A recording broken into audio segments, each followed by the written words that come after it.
Panahon na ng pagbabago, dahil sa ito'y kinakailangan. Tayo na magtulong-tulong, maunlarin ang mahal na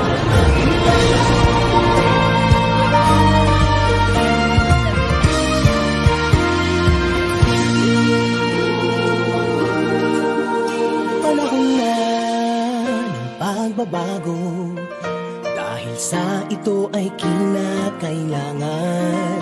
Tayo na magtulong-tulong, mapaunlarin ang mahal nating bayan.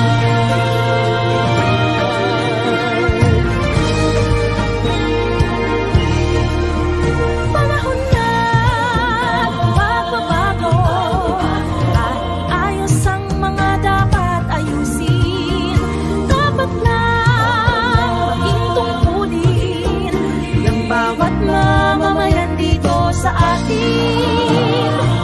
Ng pagbabago patungo sa pag-asenso, magsikap ng mabuti at nang guminhawa tayo. Pagmalaki natin sa mundo at ipamalas ang bagong Pilipinas.